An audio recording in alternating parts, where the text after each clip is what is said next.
omuntu aleka emirimu gy'alikoze nga ali wano n'agenda n'agikola e Bulaaya n'okusingawo. Gwe kimanyi abantu abasinga okubeera mu Middle East awo bakola bino byetukolera ddala wano wanje bye tukola wano kusiimuula kufumba kwoza bintu kukutumaatuma bye bakola. Njogera n'abaana bali bangi nnyo bali mu Middle East. Akasente ke kaawuka. Akasente ke ate nga nako tekaawuka lwakuba gwe kakuloosa nti emiliyoni gy'ofuna nnene naye bw'oba ofuna emitwalo ana ng'oli Kampala ofaana n'omuntu ali e Bulaaya ng'afuna miliyoni emu. Mbuuza otya? Otya. Anti kakati wano okubeera nga oli Bulaaya ng'ofuna emiliyoni nga tolina kyogula because buli kimu tekyetaaga. Teweetaaga gula lugoye, teweetaaga gula any basic need of life. Kubanga olinga omwana w'essomero buli kimu kiri catered for and planned for. Naye kati wano manya ekisooka nsobola okubeera nga ndi wano nga nina akapolitika ngeeyo nenkasimbamu kasooli n'ebijanjaalo nembeera nga nina nsobola okutundira akakoko oba akabuzi nenkalunda naye buli ogende bulaba byonna byonna network okoze eki oba gikatinze off nomanya ndi wano wemba nkoze mu shift ya misana ekawungezo ologera nenfuna omwana wa chips webale nnyo. So wano ng'oli mu ggwanga ddala yaffe erya Uganda ebintu bingi nnyo bikyasoboka. Era nze saalibadde nga mpabula omuntu nti genda e Bulaaya okuggyako nga waliwo ekiteewalika naye wali kisinga tuluma muntu kutunda ttaka lyo ngeri kiri kutunza ayagala genda disasula mu tour and travel company okutwala ogenda okuba ekyeyo. Twogera n'abaana ku TikTok live nagamba manager saategeera mwe musaali guvuddeko gwe wali ompadde natomera era nwana kulaba nga nkomawo. Njogera n'abaana ku TikTok abalala bali Dubai nga bakwegaya manager awina tusondereyo kasene tukomawo kubanga twakola ensobi nga kiganye. Gonde kimanyi abaana bakeera kweyiiya kali sawa ndo balina bakuŋŋaanirawo e Dubai balinga bano batandi boya bali mu kikuubo buli omu ayagala kulwana genda kubanga abako kakola naye nga ate wano mu Uganda ebintu bikola ki webiri naye kubinyooma kunyooma akanyoomonyomo manyi omuzungu omuntu abeera awo ng'agamba banansanga batya banawulira batya balidaba batya buli wobeera mu eyo embeera ekwesera olukungukungu manyi togenda kukola. Ffe ensonga atunywerera emirimu gino ate abantu ne tugibaagazisa kwekuba nitwagiyingira ne tugezako okwefomatinga mu mbeera egiweesa ekitiibwa. So butaba business kitiibwa bigiramu okukwata obubi bakasitoma okukwata obubi bye tukola naffe ffennyini okwekondakitinga mu mbeera eri totally unprofessional. Okimanyi omulimu gw'olimu gwa mmere naye ate gwoganza abaana bokola ki bokozesa exploitation eyo tugisanze mirundi mingi. Abaana baba bifuna eyo nga bagenze mu diaspora oba mu Middle East ate wano tuleme bikola ki bikola tubeere nga tuyina a very separate entity between business and relationship. So ebintu byonna bisomooza emirimu kubanga ebiseera ebisinga business ffe tuzisuula ffe tusuula bizinensi zaffe naye nga zo bizinesi zisobola okukola ki okubeerawo n'okukola esebo. Kale banyabo ne basebo tubaaniriza mbalamusiza nnyo mwebale gyonna gye mutuusizaako engalo nze sesanga batede great extra digest mugoba nsonga tuli wandegeya olunaku olwaleero wano ku JB Mall okuliraana Stanbic Bank. Tuli wa Faizo wano ku Faiz Cafe we tuli olunaku olwaleero wetusinzidde tugenda kuba twogeramu ebigambo ebitonotono naye nga bya nsonga. Tutunuulira business, tutunuulira obuyiiya, tutunuulira okulemerako, tutunuulira okwewaayo n'ebintu ebirala bingi nnyo n'okusingira ddala mu business. We tuli olunaku olwaleero set mugiraba enteekateeka eri ku mutindo mutendera gwa nsi yonna guli international mu ngeri emu oba endala. Abaali batambuddeko genda emitala w'amayanja byenjogerako munjulira era mubitegera bulungi. Pizza wotuuka wano ze zikwaniriza n'ojjako gy'owulira nga gy'onaamalawo oba eya ssente zo. Bingi ebikolebwa mu kifo kino obufunda bwakyo si nsonga. Effumbiro liri eyo tonjo kyabaaba tulinga abali mu nneema. Kale tugenda kwogeramu ebigambo ne bwana Faizo tusobole okuba nga ate tubaako bye twongera okugattako, twongera okuinspiringa, twongera okuzzaamu amaanyi gwe yatandika nga olowooza nti nno okutuusa olwaleero bikyagaanye.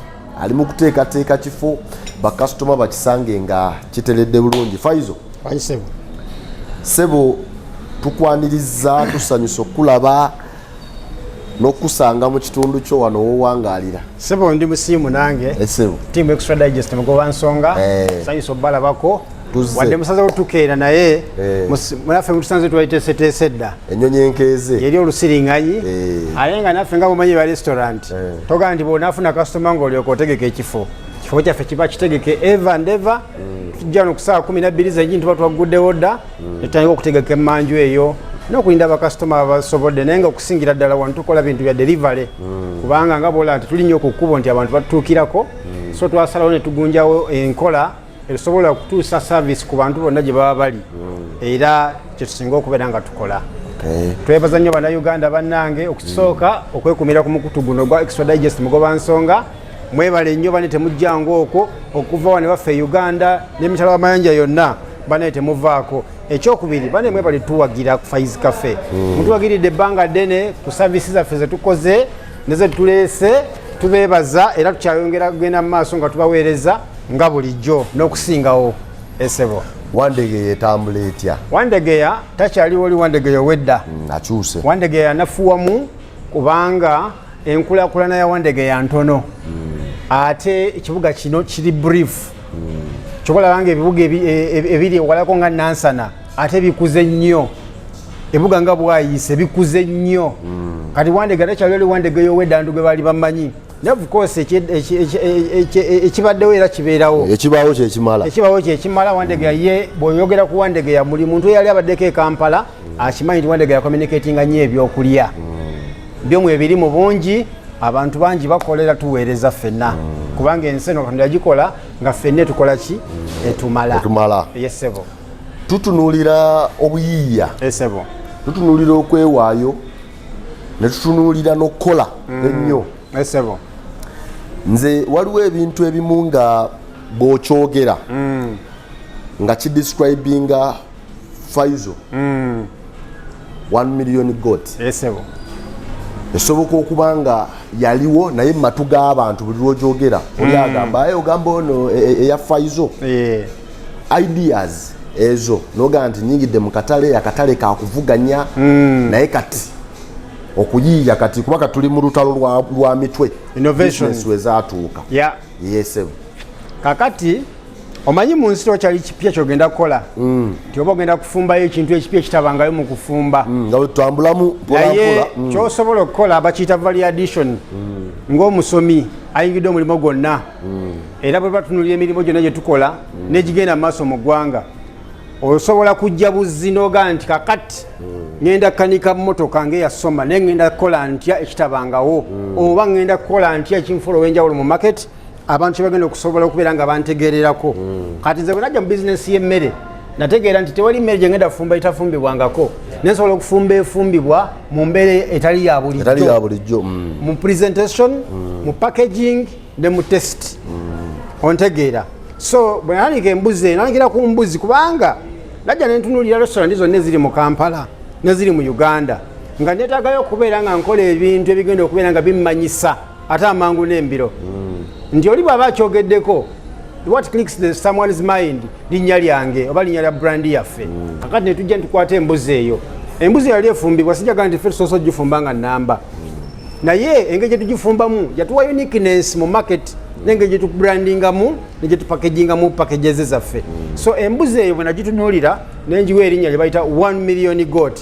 Kati agiwulira bambi alowooza embuzi yaki yakakadde n'atamanya nti mba njogera ku package ennamba eriisa abantu wakati wa 225 kikubaganyemu ng'oli waka so okuliisa abantu 225 nga nkwadde miliyoni emu nga mulidde bulungi ne munywa ne basiba ekyo kisanga ku Faiz Cafe wokka. Ekyokubiri ne tukuwerako ebintu bingi ebijjirako nga ku mbuzi eyo soka ofuna embuzi nnamba nofunirako juice lita 10 omuwoomu chapati 20 ennungi juice lita 10 pilawo esaniya 3 ne saladi kakati n'okutunuulira ng'omuntu namutunuulira nga bw'afuna package eyo agenda kulya agenda kunywa ate nga buli kyalya n'anywa kintu kirungi tekirina bulabe ku mubiri gwe ne bw'obanga oli musajja mukulu ne bw'obanga oli muvubuka ne bw'obanga olina sukaali pressure alusa obeera well catered for kubanga buli kye tukuwa tuba tumaze okubala side effects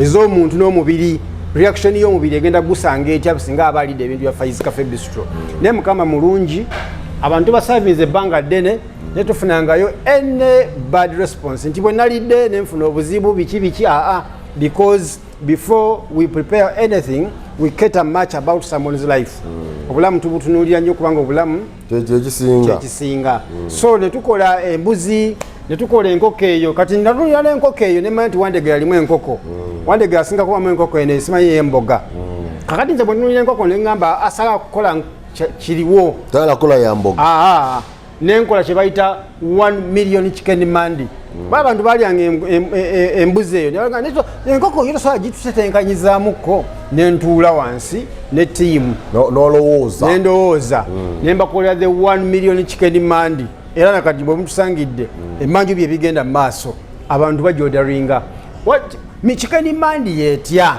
chicken mandi nfumba enkoko nga namba vakwene y'oluwombo wadde nayo ngikola kana akakoko akakoko akalamba abantu abatambuddeko obukoko obuli so much into Middle East buli nnyo Dubai awo ensonga lwaki olaba buli muntu agenda Dubai ebiseera ebisinga agejja balya nnyo obukoko obwo obukoko obuli nnyo mu Saudi Arabia Arabian countries ezo zonna so kati nasalawo ntandika obufumba wano era bukoko bulungi nnyo ne butwawula 1 million chicken mandi 1 million chicken mandi kati enfumba n'enkoko y'omuko kyafumba enkoko y'omuko nakitegeera nti abasinga obungi tugisanga ku mikolo nga tugenza okuwasa ate nga tetuli bako naye nentegeera nti ate oluusi abamu ku ffe tuyinza okuba tetulina mukisa gubeerako bako oyinza okufa nga togenzeko katofuuse muko naye nga abantu bange nyina balowoozaako so ne mbakolera enkoko eyo enkoko eyo nnungi va ku biri byotera okusanga ewantu ewala enkoko oba ogituutana okuva ku Faiz Cafe eba yanjawulo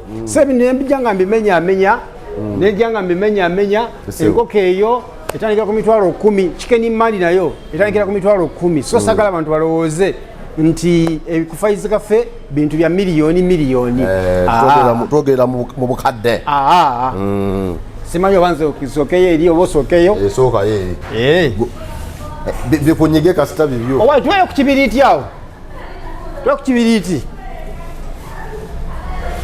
naye nga ye waali mwana waali oba awulidde mwana waali twanga tule mbutala nga butwakira kifo kyaffe kyekino nga bwekiraba nsuubira tewali muntu yenna asobola kutuuka wano nafunamu okwesittaza nti agenda afuna ekintu ekitali kya mulembe lighting omulaba mulungi kifo kiri very spacious kubanga ebiseera ebisinga tugamba it's not about the size of the head tulina agenda mu restaurant nga nene eri ku floor nga 10 naye what it produce si buli alina omutwe omunene oba akabina akanene nti yaba afa emiggo naye okwesezza oti ekyo ekitono kyolina nosavinga omuntu kyaba akola ki kyaba yeetaaga 1 million chicken mandi 1 million chicken mandi yeetamu ejjirako ki chicken mandi no bwe twatuukawo abantu twabaddiza nnyo tubawo enkoko 12 enamba tubawerako juice lita 10 tubawerako yogati lita 5 tubawerako ensaniya za pirawo 3 tubawerako chapati 20 tubawerako ne salad kati bwoba olina abantu 2 ku 3 chicken mandi nko competitive nnyo nkoko nnungi ekitenkanika ate nga etandikira ku package ya mitwalo 10 izo kusalawo nga muli 2 ku 3 koko emitwalo 10 bamala bulungi so bano banyina bu surprise nyina birthday nyina baby shower njagala kukola ka surprise wa mwami bamukyala wange koko nnungi weekend away from home nokala lero madam tofumba Faiz Cafe lero waali so ensonga zonna tuba tuzikwasaganya bulungi business nadala mu Uganda omumanyi omu yagamba nti ebisinze wolabire eggwanga Uganda kizibu okusanga business ewangadde for 5 years biki ebisuula business abantu bye tutatunuulira n'eggwanga ogiraba egenda naye nga tosobola kugamba nti wano na going wrong. Ekisokera ddala ebintu byetefutefu tulema. Buli kyokola kyetefutefu kulema. Oba oli mawulire, oba oli mu restaurant, oba oli mu garage, any business yo netefutefu okola ki? Ogaana. Era omulimu gwayo omukulu kugaana. Naye ekituwanguza business zonna ze tukola ekisookera ddala kulemerako. Tewali muntu yalemedde ku kintu kyonna kyonna kyakola n'atakiwangula, simumanyiiyo. Era ekisinga otukuba wano mu nsi lack of consistency. Abantu tetulina bugumiikiriza. Twagala tutandike olwaleero wiiki ejja tubenga tusevinga, kubanga bwe tutandika emirimu gino tetutandika mirimu, tutandika mu competition. Olwokuba walabye bate oba Faiz oba mulala yenna nga alina kyakola kati golowooza ogenda gwira kigwire, which is not right. Ebintu byonna olina okusooka okumanya ekintu kyogenzeemu ekisobola okuvaawo. Soge tukijjewo kino ontegeera muganda wange nti oteekeddwa okusooka okumanya business gyogenzeemu. Buli business erina ennono zaayo n'enkola zaayo. Kano ka pizza ke katuuse yo bagiyita pizza tetugenda okulyako olwaleero kawawaanye mpolampola mu magezi. Kati eno ya mmeka? Emitwalo 4. Mitwalo 4. Naye nga famire ennamba begenda kulya buli omu akute bulungi. Ekitwawula ku Faiz Cafe wano nti tugezaako nnyo okukola kye bayita signature test. Signature test omanyi kitegeeza nti bw'onywa obutunda owulira obutunda oba owulira mazzi. Bw'olya pizza kikyowulira, bw'olya enkoko ya Faiz Cafe kikyowulira. Kugamba otesting real testing owulira. So kye tugezaako ennyo okusinga okubeera nga twemalizaamu Faiz Cafe. So mbadde nkuzaayo wali womboliza nti biki ebisinga okutusuula. Ekisooka nkugambye lack of consistency. Omuntu olukolamu enkola 2-3 ne bigaanamu olwo ng'abivaako ng'anoonya ekirala. Kyolaba ng'oyinza osanga omuntu ng'akola emirimu nga 8 oba 10. Omwaka oguwedde yali mu kino omugw'omusanvu, musanze mu kino omugw'omwenda ate gamba ng'atambula na sizoni z'e Kampala nga buli lw'omunoonyaako aba mulimu mulala. So nabekityo tulina okubeera nga tuyingira emirimu n'obumalirivu. N'ogamba nti omulimu gwengenzeemu gwe guno gwenyagala abaana n'abazzukulu bakole. Ontegeera nti tozze gugezesa bugezesa naye ozze gukolera ddala nga gutegeeza. Because njagala omuntu abuuze nti Faiz akola mulimu ki? Nga ne bwakibuuliza okuva ennateeto oba ensangi baga nti ogamba omuvubuka oyo w'embuzi yakakadde, ogamba gundi omulimi. So ekintu ky'abantu bakyakivinga buba buzibu bunene. Era kibuba buvunaanyizibwa bwaffe ng'abakola business okufaanana emirimu gye tukola. Business okufuuka erinnya lye eryokusatu erisooka aliba lyakusatu. Erisooka gwe Faiz naye okimanyi nti abantu bangi kati nze nganze tebamanyi bamanyi byenkola. Business n'ogireka nekulema. Olina omwami gwetera okuleeta wano gwetera okulaba mwami Bakaluba. Gwe okimanyi nti Bakaluba kati abantu bamanyi nga omuzimbi n'okusinga erinnya lye. Nti kirungi nnyo business ene kusinga ki? Amaanyi. Wano mu Africa ddala mu Uganda tugezaako nnyo okusinga business zaffe amaanyi, which is totally wrong. Olwaliro ogenda ogula enkoko gye bayita KFC. Ne KFC yaani Kentako omumanyi? Tomumanyi toli mumanya. Naye yo KFC okola ki? Yo gimanyi ogenda maaso n'okola ki? So nabekityo wano mu Uganda tugezaako nnyo ate ffe okufrontinga obuyinza. Nti nze director, nze CEO, nze ebintu amaanyi sibikiririzaamu. Director agambye ffe twagezaako nnyo wano okufuba okulaba nga brand etusinga amaanyi. Era kizibu nnyo omuntu nyirawo ntuuka nga abantu bagamba nti bulijjo yeggwe nti amaama yenze mukwano naye si kikulu, nze si kikulu naye service kyekisinga obukulu. Kasita ofuna ekirungi kyekisinga obukulu. So ogezaako nnyo okulaba nti olemerako. Ekyokubiri okuwa business obudde. Business ogiwa obudde ntegeeza ki? Omulimu bw'ogukola kirungi oguwe obudde gukule. Togenda gutandika olwaleero ng'onoonya gula poloti kujjamu ssente ogule poloti ogule emmotoka gye bayita fast happiness ey'amangu. Ebitava mu business kirungi nnyo omulimu okusooka oguwa obudde oguzimbe nga weerekereza ng'oguwa 90% ng'ofuna 10%. So si mulimu oguwa 20 gwe notwala 80 okitegeera. So abantu tulakinga nnyo obugumiikiriza, tulakinga nnyo consistency okubeera nga kyewakoze olwaleero nenkyogenda kiddamu luli ogenda kiddamu. Era ensonga lwaki olaba mu Uganda abantu baga temuli mirimo, neffe abakola emirimu ddala bagitandisewo tumanyi nti eggwanga lirina emirimu. Ekitutawaanya ffenna abaginoonya bugumiikiriza na consistency. Omuntu olujja okufuna omulimu bw'ati ajjanga mulungi nnyo n'okukola ng'ayagala era ng'asobola, naye olukolayo wiiki 2 eyokusatu aba yayononese dda, kubanga eno empewo emulike ey'okukola esooka n'emuvaako mu wiiki 2 ezo.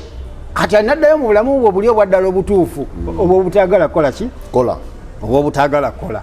Naye nze nkakasa tewali watali mulimu ng'ogenzeewo ddala ng'osobola okukola.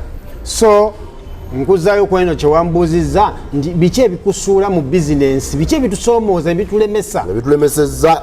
Nkulaze consistency, nkulaze obutaba bizinensi budde nga mwentwalira n'okutandika bizinensi gwe n'otalekayo bakozi nti nakatandika kaliyo baana bakola, abaana tebasobola kukola bizinensi yo. Nze ngenayo kawungeezi ku balansinga. Obalansinga ki kyotategese. So mu Uganda tunatuuka level okwate miliyoni zo 2 5 10 20 30 5 10 otandike kyotandise okisuulira abaana tebasobola kukola, tekisoboka. Because wano mu Uganda abantu bakyetagisaako close supervision and monitoring. Omwana ojja kuba toliiwo ebintu byonna bikyuse akole pizza ng'esiiridde. Gwejegendeza ebiseera ebisinga gwe bwoba olya pizza. For example, I'm using this as a case study. Okimanyi nti eno coating eyita wano ku site tosobola girya kuba eba esiiridde. Eba esiiridde. Ekyokubiri bajja kulya pizza yonna nga nayo yennyini tefaananika.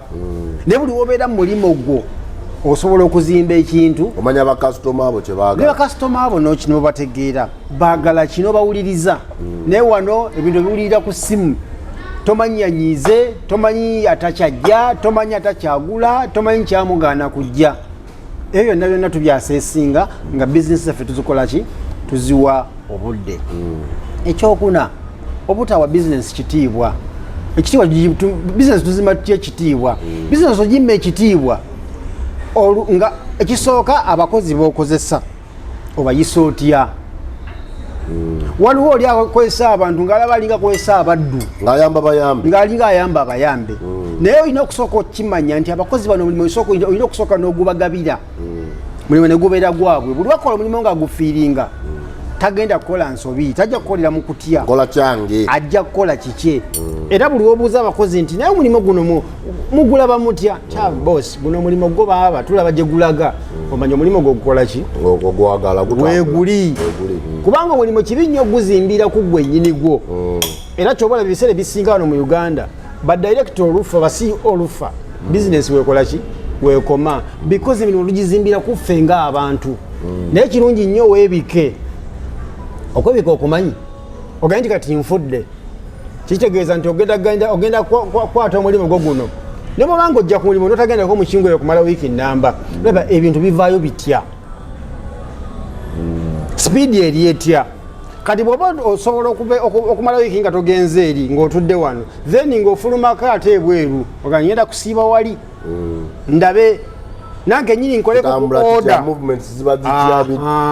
bintu bifaanana bitya bwembeera oli speed gyakozesa newemba siriwo gyakozesa nange gyakwata bakasitoma nga wendi newemba siriwo yeeyo. Ekyokulala abakozi betufuna tulina obbawa kye bayita refresher courses. Refresher course nti omwana olina omugroundinga n'omumanyisa kyayingiddemu. Ebiseera ebisinga gigati for example emirimu egisinga mu Uganda giri nanifomo. Ndi omwana olina okumuleeta n'omuyigiza kyeweeyagala akole. Bw'aba mweteefuteefu n'akiyiga. Bw'ataba mweteefuteefu aba ajja kukola ki? Ajja kulemwa. Naye ebiseera ebisinga ng'oyagala ofuna omuntu ng'akola kituufu ky'oyagala otaliiyo. N'abaana obawa ku meetings, sensitizational meetings, abaana n'obabuulira bizinensi eraga wa. eriwa era yavaawa n'omunyonnyola kubanga ko omuntu si kansolo oyinza okuwashuminga nti ebintu abimanyi oba asobola obitegeera naye ffenna tetusobola kuba na capacity etunuulira bintu in a very mature and sensible way okusobola obyasateininga n'okubiprojectinga in the future gyetwagala bikole ki bituuke oba bifaanane so mbuta business kitiibwa bijiramu okukwata obubi bakasitoma okukwata obubi byetukola naffe ffennyini okwekonductinga mu mbeera eri totally unprofessional okimanyi omulimu gw'olimu gwa mmere naye ate gwoganza abaana bokola ki bokozesa exploitation eyo tugisanze mirundi mingi abaana baba bifuna eyo nga bagenze mu diaspora oba mu Middle East ate wano tuleme bikola ki bikola tubeere nga tuyina a very separate entity between business and relationship so ebintu ebyo byonna bisomooza emirimu kubanga ebiseera ebisinga business ffe tuzisuula ffe tusuula bizinensi zaffe naye nga zo bizinesi zisobola okukola ki okubeerawo n'okukola esebo otandise okukola esebo ebizibu bino obifunye nga kizze osobola kikwata otya obutakosa kisinzira kizibu ki otunulire kizibu ki for example tolina bakasitoma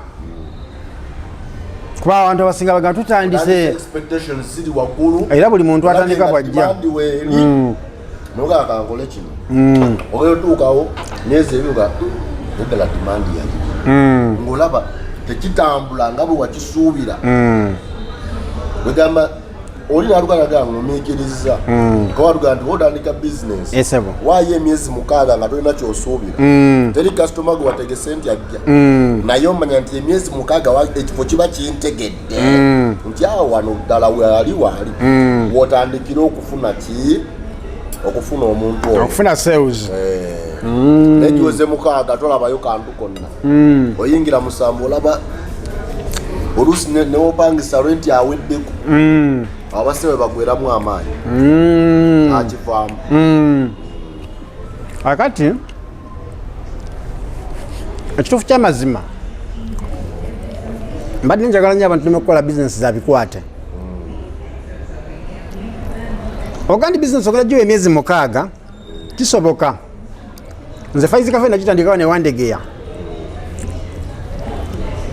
mu myezi 3 yali tandise okukola naye teyakola by accident yakola because ennono ezikola bizinesi naziwa ekitiibwa ekisookera ddala ennono ezikola bizinesi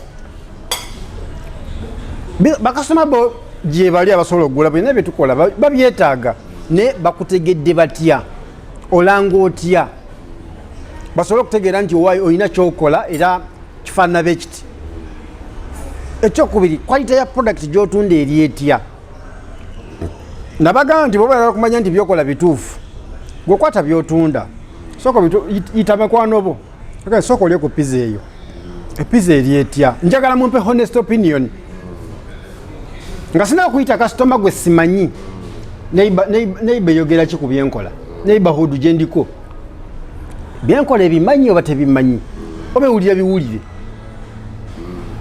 so bw'obanga oyagala kupromotinga bizinensi yo manya ebintu bino wammanga kyenkola product efaanana etya ekyo kimu product bweba nnungi ngipakeginga ntya ekyokusatu customer ni gwe neetaaga wakati sigenda kubeera wano nga Faiz Cafe nkoze establishment eno nga bwogera bwefaanana ayi nteeka emmere ya 15 kitegeeza mba neerimba obwongo mba mbufiidinga mu bukyamu neetaaga customer atya kakati oyinza okubanga ekintu kyolinawe kyotunda okimanyi nti si kyabuvunaanyizibwa si kyamulembe ayi nojja nokireega ssente weebale nnyo kubanga ebiseera ebisinga tugamba nnyo abantu sooka obenga eyeegulako ogendire ne pizza mbwe manyi tunda emitwalo ena liyale zijyamu njigula singa nze mbadde ngula nsobola ogigula era kyo kintu nkisomesa nnyo abaana wano nti bwe batonda bakupaakinga kintu gwe sooka obenga gwe kasitoma obikule ekintu kyopaakingidde kasitoma weegaye naye nsobola okigula so okumanya kasitoma wo kigambo kikulu ensonga endala butya bw'omanyisiza abantu awareness creation and marketing, sales and marketing kigambo kikulu nnyo kubanga bizinensi yonna ne bwona bakola ebirungi nga temanyikiddwa togenda kutambula. Kati olwaleero nze nsanyuse nnyo era bwe nalaba TikTok nga imagines nasanyuka nnyo. Olwaleero bw'ogenda ku TikTok abantu balanga, abantu bayiga okugenda live, buli muntu kati agenda live, ne bwolaba nga ab'amaanyi bonna bagenda live, but it is true atunda ayolesa yamazawo amangu. Abantu baagala okugula ebintu naye ogozza otya mu maaso gaabwe. Ekiseera ekisinga tebagula because ffe tulina ebirungi, naye bagula because bakuwulira. Information is power. Abantu bagula kye bawulira, so kisinga bulungi ddala wano mu Uganda. Yesebo waliwo abantu abatandika business nti nze batte ndabe wano muganda wange Faiz akoze akantu ke kalungi nze Faiz andiriddemu awo ambaliddemu jawa ne miliyoni zo 16 awo osobola okusetinga nga nange ngenda setinga nga afuna abaana naye nga bwe mba njogera ku restaurant nga simanyi kufumba sirina kyemmanyi kufumba nakimu emba njogera ku saluuni nga simanyi wadde okusiba penso wadde okukola simanya litaaki biki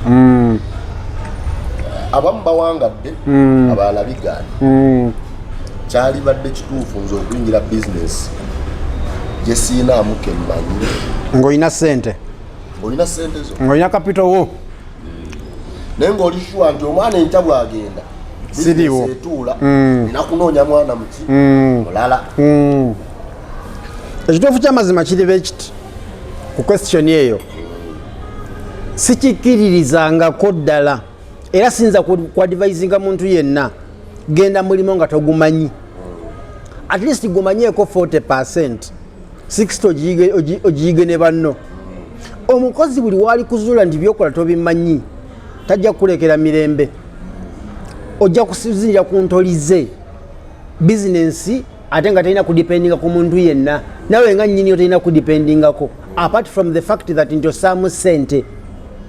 Naye gwe nga nnyini bizinensi buvunaanyizibwa bwo okusooka okubeera ng'oli grounded mu buli kyokola ng'okikola ki ng'okimanyi. Yensonga ki mwesanga ebiseera ebisinga oga nti naye bwe ngende ewagundi nga taliiwo sifuna service nnungi. Ogwo mulimu manya baba baguzimbira ku muntu. Kyobola ng'oyinza ogenda ewantu nga obwambi ne bwobeera kati nga gwe bate ng'olina omuntu akulumya omutwe naye ogamba bwe nnaamugyawo nnaakola ntya nasurvivinga byaliwo omwana natatuuka leeti yalina empisa embi yatakuwa kitiibwa yacunga banne lwaki naye akimanyi at the back of his mind watali tokola ki toliiwo. So nkubiriza buli muntu yenna buli mulimu gonna weyala ogendamu sooka oguwa obudde okole ki okukoleko research ogutegeere era ogumanye. Nze olwaleero osaawa eno mu kufumba ngende nentwala ebintu babuza naye ndowooza wafuna abafumbi wabajjanga Kenya oba wabajja Bulaaya tiabama era gye twabajja kuba Munnayuganda gyokuwagiraganya ekintu nga kiri extremely at high end, naye nga ekituufu ky'amazima kiri nti buli muntu akola wano nze mmusomesa, nkusomesa n'okola ekintu buli omu n'akiryako ne yeewuunya naye nga gw'okikoze ate gwe naleeta nga nawe wennyini weenyooma. Ye ssebo mirimu ki gye twali tunuulidde obuyigirize bw'omuntu? Nsuubira obuyigirize bw'omuntu alina diploma alina oba certificate mu Uganda emirimu giri highly professional gyali etazza omuntu okubeera nga alina obukugu. For example nga okubeera doctor, nga okubeera surgeon, nga okubeera teacher, nga okubeera lawyer. Naye ebintu ebisinga mu Uganda because this is a low developed country ebintu byonna byetaaga kubeera nga tubiyingira na kubyagala okusookera ddala. Wano mu Uganda ekisinga otulema abantu abasinga tulowooza tuli mu ggwanga ebbi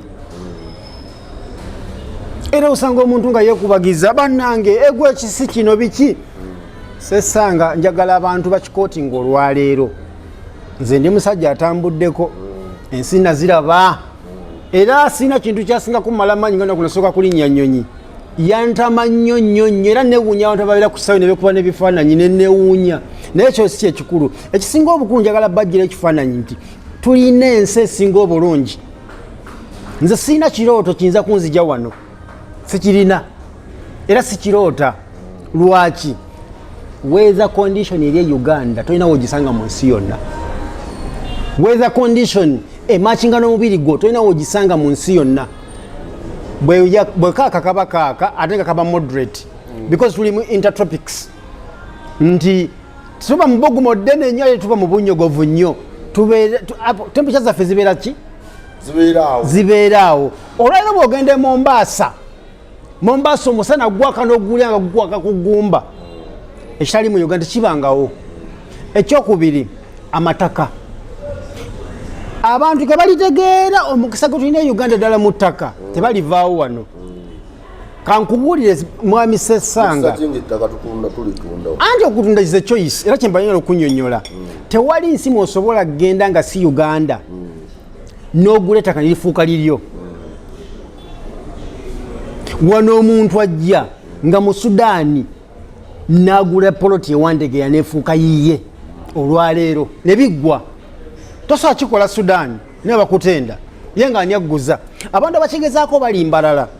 Embalala tosobola kumala gagulayo ttaka. Mbuuza lwaki? Bagenda oga nti kabaleete Faiz aligule.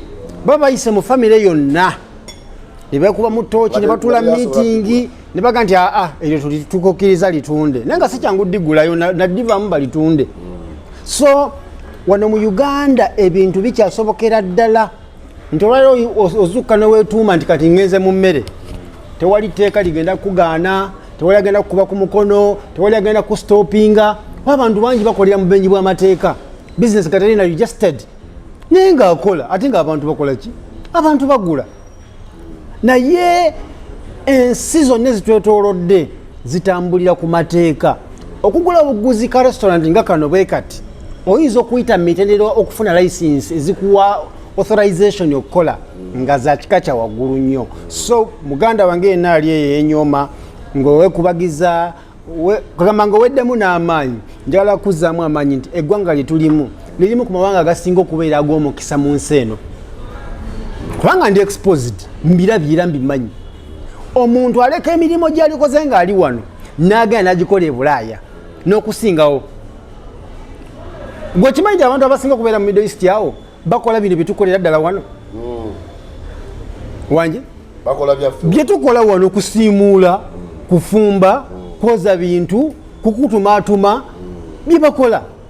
Njogera n'abaana bali bangi nnyo bali awo mu Middle East. Akasente ke kaawuka. Akasente ke ate nga nako tekaawuka lwakuba gwe kakulowesa nti emiliyoni gy'ofuna nnene. Naye bw'oba ofuna emitwalo ana ng'oli Kampala ofaana n'omuntu ali e Bulaaya ng'afuna miliyoni emu. Mbuuza otya? Otya. Anti kakati wano okubeera nti oli Bulaaya ng'ofuna emiliyoni nga tolina kyogula because buli kimu tekyetaaga. Teweetaaga gula lugoye, teweetaaga gula any basic need of life. Kubanga olinga omwana w'essomero buli kimu kiri catered for and planned for. Naye kati wano manya ekisooka nsobola okubeera nga ndi wano nga nina akapolitika ngeeyo ne nkasimbamu kasooli n'ebijanjaalo. Ne mbeera nga nina nsobola okutundira akakoko oba akabuzi ne nkalunda. Naye buli wogende Bulaaya byonna byonna network okoze eki? Oba gikatinze off.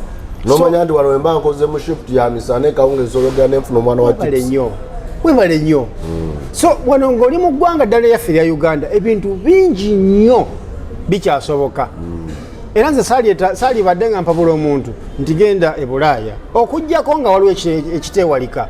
Naye wali kisinga tuluma omuntu kutunda ttaka lyo ng'ekiri kutunza ayagala genda disasula mu tour and travel company okutwala ogenda okuba ekyeyo. Twogera n'abaana ku TikTok live nagamba manager saategeera mwe musaali guvuddeko gwe wali ompadde. Natomera era nwana kulaba nga nkomawo.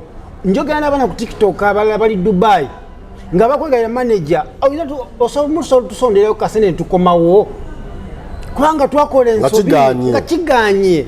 Gonde kimanyi abaana bakeera kweyiiya. Kalisa wano balina bakuŋŋaanirawo e Dubai balinga bano batandiboya bali mu kikuubo. Buli omu ayagala kulwana genda kubanga abako kakola. Naye nga ate wano mu Uganda ebintu bikola ki? Weebiri. Naye kubinyooma. kunyoma kanyomo akanyomonyoomo manyi omuzungu omuntu abeerawo ng'agamba banansanga batya banawulira batya baliyuda babatya buli wobeeramu eyo embeera ekwesera olukungukungu manyi togenda kukola ffe ensonga akinywerera emirimu gino ali abo ne batugibagazisa kwekuba nitwagiyingira netugezako okwefomatinga mu mbeera egiweesa ekitiibwa nti omuntu ajja kukusanga ng'oyambadde booti nga benyambadde agaye nti byokola bifu era ajja kukuwa ekitiibwa nesente zonna amugamba ajja zikuwa because alaba nti endabikayo n'omulimu bikola ki bikwatagana oba ontegeera so ekisinga otukuba tulema nnyo okumakinga emirimu gye tukola n'enfaanana yaagyo naffe ng'abagikola akasembayo Faizo neetaaga sente mmeka okutandika akange obutono bwako era akasente ako wemba nkafunye kiki naalisoose okulowoozaako ng'oyagala kutandika ki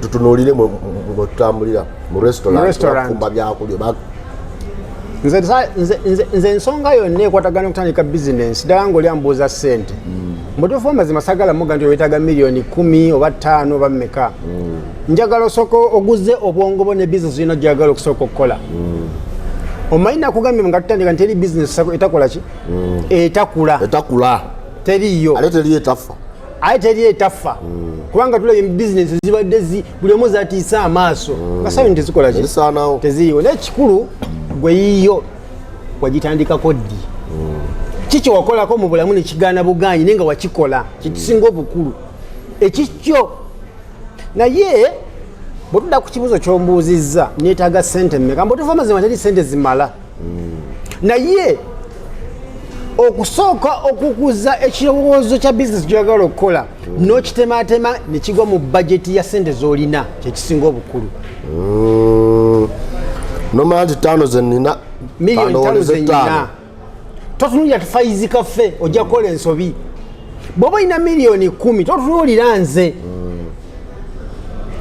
gwe sooka omanye nti mu miliyoni 5 njagala kutandika ki njagala kutandika restauranti naye restauranti eyo neetaaga ki okutandika kubanga ojja kutandika ne 5 okome mu kkoota y'olugendo nga wapulaninze bubi wakibalidde ku high end naye ku miliyoni 2 otandika restaurant bulungi nnyo omanyira ki restaurant nyangu nnyo okutandika ate nga nyangu nnyo gwa because world over restaurant business yesinga okugwa mu nsi yonna lwaki anti eri yakubala 100% buli kyola kibadde ku pizza eno kyabaliddwa okuva ku ngano migikola okuva ku nkoko okuva ku masannyalaze kati bwotabibala bizinesi ejja kubeerawo naye bw'obanga omaze okuguza obwongo bwo bizinesi gy'oyagala okutandika manya ki kye weetaaga batega nti restaurant njangu nnyo nti singa tuga nti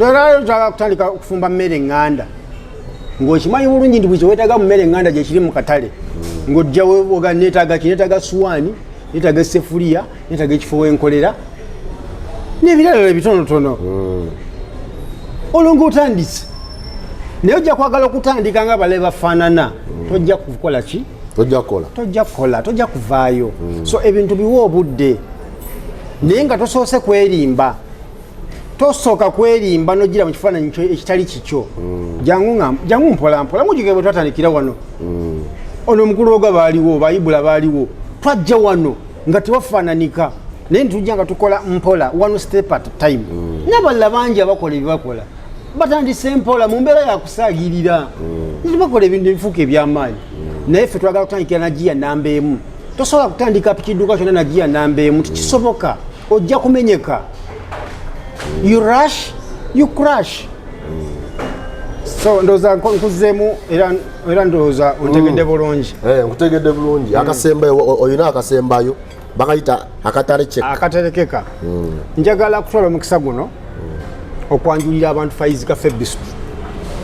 Faiz Cafe Bistro yaffe y'Abannayuganda bangamba nnyo ne bastaafu baffe wano nti bizinensi eno saagikola nti yange naye njagala ffenna tukole ki etugase ne baga nti bizinensi eno luyanga egenda nga tekola ate mwe mugifunamu lwaki gwe togenda kujja kusiiba wano nga tetukoze tukubikire era olina okusobola kola ki okusasulwa so tulwane nnyo tukole ki tugimaintaining ebirewo abantu njagala obbongera obbakubiriza abali e Uganda abali mu diaspora n'abali mu nsi yonna batujjumbire tulina enkola nnyingi nnyo zetuyiseemu okulanga tusembeza service eri abantu baffe bonna abali kuno for example osobola okwodalinga ekintu kyonna kyoyagala ng'oli Bulaaya nekikutwalira omuntu wo yenna gy'ali wano mu Uganda abantu wetwakola interview eri yasooka nga tuli ku Extra Digest kuno batukubiranga amasimu ndi Dubai, Oman, Qatar, Bahrain, America, UK, Canada nga batuwa order zaabwe twongera obbasaba n'obajjukiza tetuvanga mu mulimo mwongere mututume era mutwesige tugenda kudelivalinga nakola enkola bagiyita food bank manyi ntaddemu innovation mulimo guno nakola kye bayita the first ever food bank in Uganda njagala kukulagako ka sample demonstration abantu bategeere kitwogerako kyaddala food bank ekola etya food bank ndowooza omanyi kye bayita fuel card olina fuel card fuel card eyo egasa etya singa oba totambudde nga tovuze emmotoka egasa etya arebe enagasa etya webale nnyo waliwo olunaku lwoyinza obutalambulwako tuwavudde waka kati nabakolera food bank nebakolera food card eno ekola etya etali yasomero maye musomero baduwanga food card mwainanga miru card kati food bank eno nenkuwa food card eno oteekako sente zo nti nze Sesanga Bate nziguddewo akawunti ne Faiz Cafe nga ya mmere ntaddeko sente mmeka nti emitwalo gyange 5 ndi luddawa you can be in Uganda, you can be in diaspora kakati buli weetaaze ekyokulya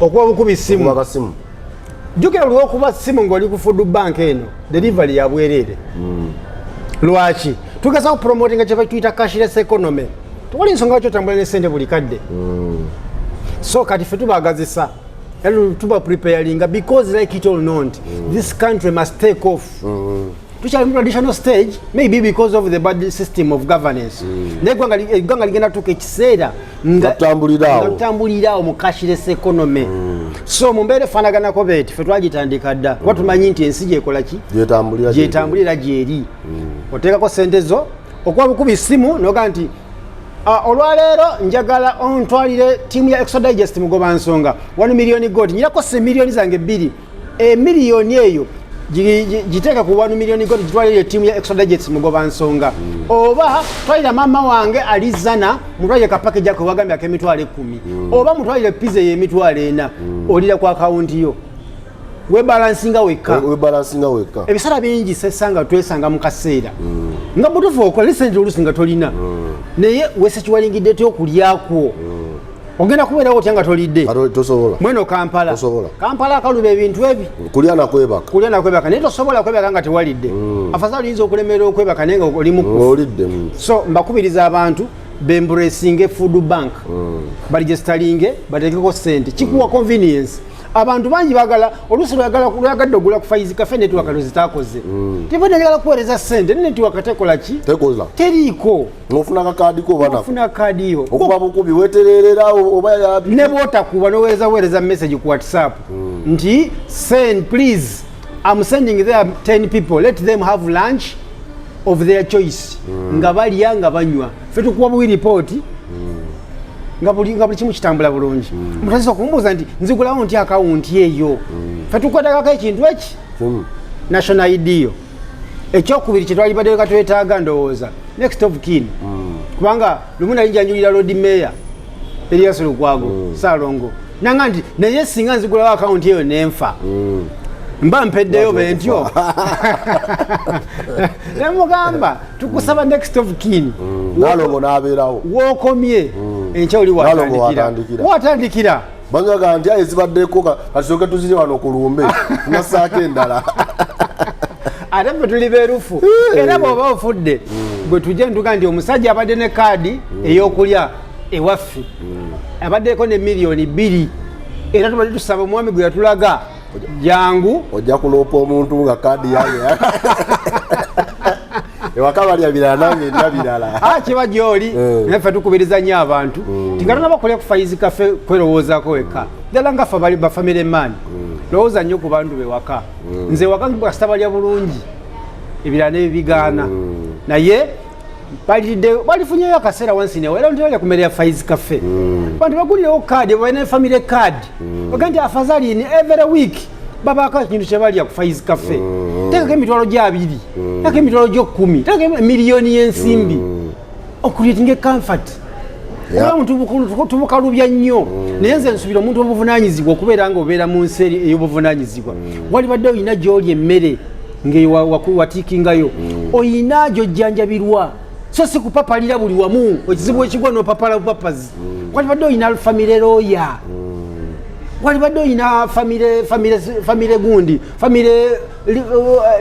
gundi religious leader ng'okimanyi nti bwe mba nyina neetaaga okusaba nyina seeka gundi nyina pasta gundi nyina faza gundi reverandi gundi nga togwira bigwire omuntu wali badde oyinza okadde okubanga olina omugaggawo so si buli omu kugwowulira zze gwopapala naye nze obulamu nabufomatinga bwe ntyo sina kintuukako nempapala bupapazi mmanyi nti bwe mba njagala kukola interview nga nnoonya ki exodigest mugoba nsonga bwe mba njagala kugula kyenna kyengula basimu nyina gwengulako so abantu abasinga kyola nga bakyafera era kye kiddayo mu nteekateeka yaffe ng'abantu obulamu bwe buteekateeka otya ng'otandika tolina muntu akukkiririzaamu n'omu kati banakwesiga batya ngalaye kenyini teweesiga omutima gwo togwesiga so mu mbeera efanaganako bwetyo abantu batweyunire nga mmaliriza tulina kiyita catering services tufumba ku mikolo ekitwawula ku bafumba ku mikolo bonna ffe buli odalinga naffe ku bantu ng'olina omukolo abantu 3 plus tukuwa assurance nti emmere ogenda kulya nga mpoomu era tukuwayo n'omukisa nga tonatuwa mukolo gwa bugwi ojja olya ku mmere yaffe ogitesitinge bwekolera tuwa omukolo gwo bw'oba n'abantu 3 and above tugenda kuwa 1 million goti ya bwereere 1 million goti tukuwa ya bwereere ng'olina abantu 3 okudda waggulu eyo teeka lyayita twalimala ekyokubiri bw'oba ng'olina omukolo gwonna gw'otuwadde ffe tulina ebintu bitakyakiririzamu nga Faiz Cafe lwaki opangisawo emmere n'oleeta newa juisi okonyanga kwe kusiimako naye ffe tugamba nti bw'otubuukinga tukole ku mukolo gwo